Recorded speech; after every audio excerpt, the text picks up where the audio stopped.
Salut, salut, voilà, bonjour, bienvenue à tous sur cette nouvelle vidéo, sur la première vidéo de l'année 2021. Aujourd'hui, comme convenu dans la précédente vidéo, on va parler de comment vendre son bien immobilier. Voilà, parce qu'aujourd'hui, même si j'encourage et je sensibilise des personnes africaines à se lancer sur l'investissement du bien immobilier, un jour, il va falloir s'en séparer. Et aussi, cette vidéo, c'est pour des personnes éventuellement qui sont déjà propriétaires comme moi et qui réfléchissent éventuellement de vendre le bien immobilier dans 1 ou 2 ans. Ça va dépendre de la stratégie qu'ils ont adoptée. Mais ça, je t'avais déjà expliqué dans la précédente vidéo.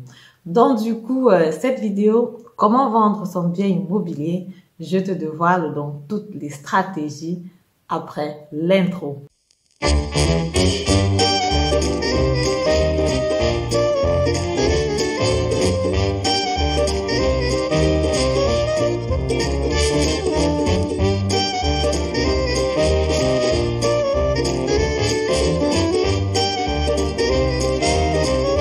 Bonjour, mon nom c'est Madel de la chaîne M1 Immobilienne. Si j'ai créé cette chaîne, c'est parce que je suis convaincue que l'investissement immobilier, c'est l'un des piliers sur lesquels la diaspora africaine doit s'appuyer pour émerger ici en Europe.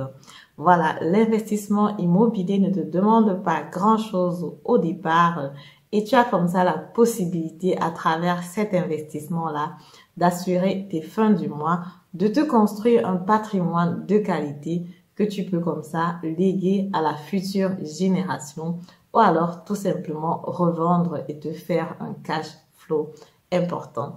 Je me présente, si tu es nouveau sur ma chaîne, mon prénom c'est Madel et je suis agent immobilier, conseillère financière ici en Allemagne.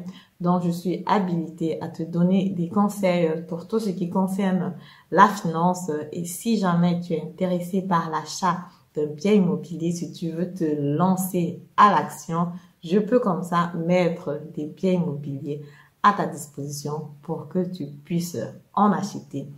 Dans la vidéo d'aujourd'hui, on va donc parler de comment vendre son bien immobilier. Je vais comme ça te présenter 5 stratégies, 5 points importants qu'il faut savoir, il va falloir mettre en place pour pouvoir vendre ton bien immobilier. Voilà, donc le point numéro 1 sera tout simplement déjà de rassembler les documents importants. Ce sont les documents que tu as reçus toi-même quand tu as acheté ce bien immobilier-là.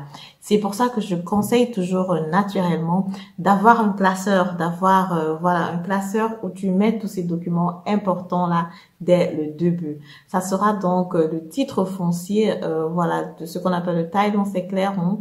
Ça sera donc aussi les 3 derniers Wirtschaftsplan et aussi le protocole, les 3 derniers protocoles qu'il y a eu pendant la réunion des propriétaires. Donc du coup, ce sont des documents aussi que le potentiel acheteur aura besoin effectivement pour faire son financement à la banque.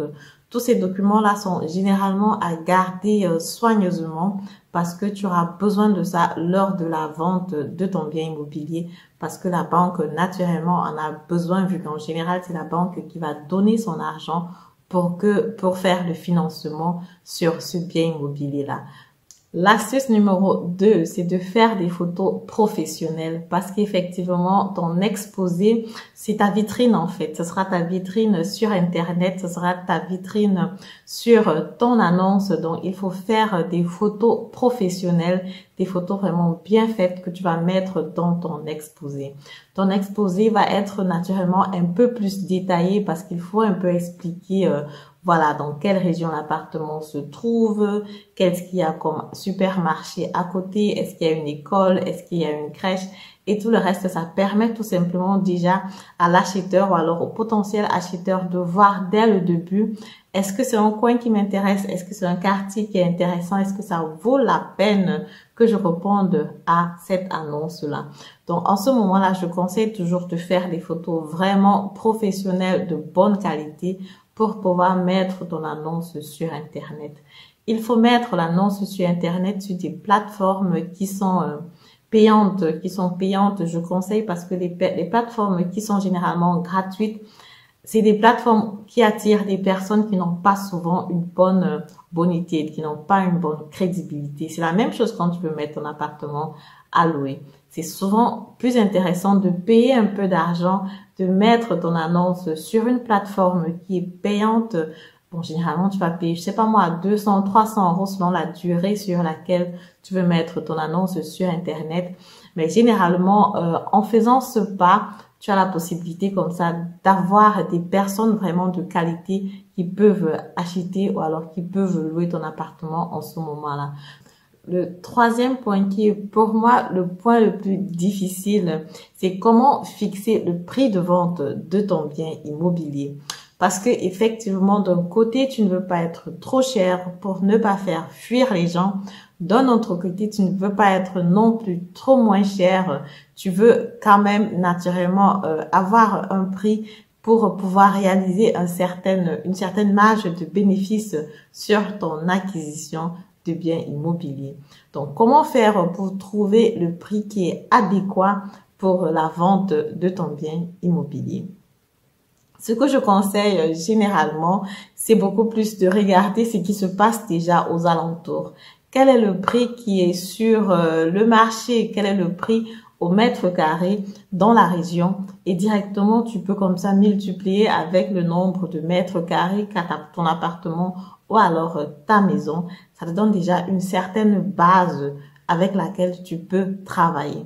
Naturellement, si en plus de ça, tu as d'autres effets, d'autres facteurs, si peut-être ton appartement, il est vraiment bien placé, genre à côté d'une école ou genre à côté d'un arrêt bus, tu peux à cause de ça augmenter légèrement le prix parce que naturellement, c'est une valeur ajoutée que ton appartement a et que les autres appartements n'ont pas forcément.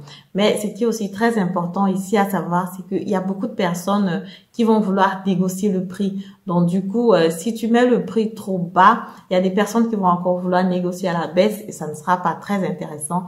Et si tu le mets très haut, il y a des personnes qui ne vont même pas voir ton annonce parce qu'effectivement, en général, quand tu vas sur Internet et que tu cherches une annonce, tu dis par exemple, je vais acheter un appartement qui va coûter entre 100 et 200 000 par exemple.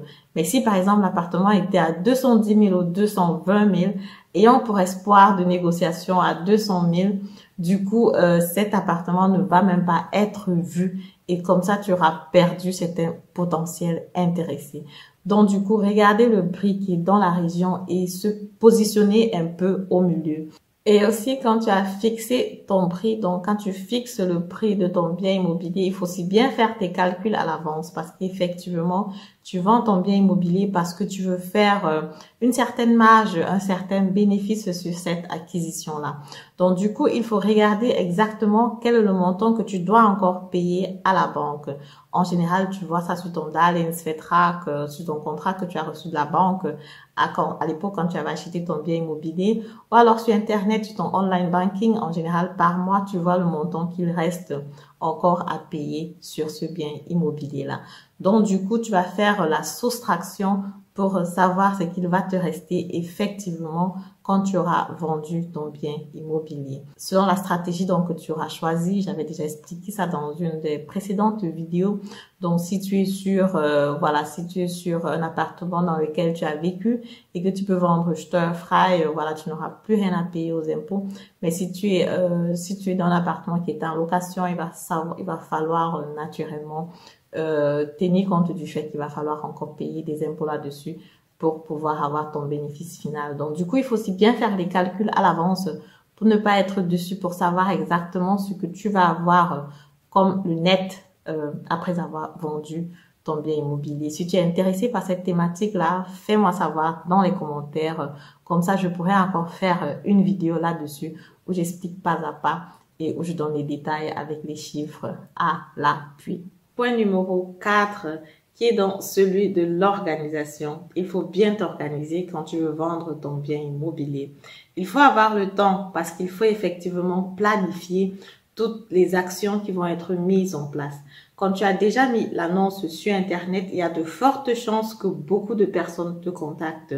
Si ton bien immobilier, il est bien placé, si le prix, il est raisonnable, il y a beaucoup de personnes qui vont te contacter par jour. Et ça peut te prendre beaucoup de temps pour répondre à toutes les emails ou alors à toutes les questions que tu auras ou alors à tous les appels téléphoniques qui vont venir comme ça. Donc, du coup, il est conseillé de s'organiser à répondre à ces emails, prendre peut-être 1 heure de temps ou alors 2 heures de temps par jour ou alors tous les 2 jours pour pouvoir traiter cette question-là. Quand tu as donc déjà répondu à toutes les questions qui te sont posées ou alors rappelé des personnes qui te contactent. Ce que je conseille aussi, c'est de téléphoner déjà au moins une fois avec des personnes que tu vas inviter, comme ça dans ton appartement ou alors dans ta maison, si c'est ta maison que tu es en train de vendre.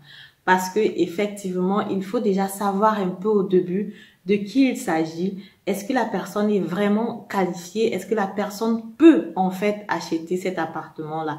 Et il faut déjà aussi développer un certain feeling au téléphone parce que ça ne sert à rien d'inviter des personnes, alors d'organiser une visite dans ton appartement avec des personnes qui ne te plaisent pas ou alors à qui tu ne veux pas vendre ton appartement ou alors qui ne sont même pas habilités à acheter cet appartement-là. Et voilà, pour raconter une petite anecdote, j'avais rencontré justement un courtier qui vendait un appartement et quand je l'avais appelé pour lui demander quand est-ce que je pouvais faire la visite, quand est-ce que je pouvais voir la visite de l'appartement, il m'a demandé de venir un jeudi à 13 heures. J'étais vraiment très surprise parce que je me suis demandé mais qu'est-ce que ça signifie? Jeudi à 13 heures, c'est une date pas possible, c'est un jour où je suis au boulot, j'ai une carrière et tout le reste. Comment est-ce que je fais pour me libérer le jeudi à 13 heures? Est-ce que c'est pas possible qu'on le fasse le week-end?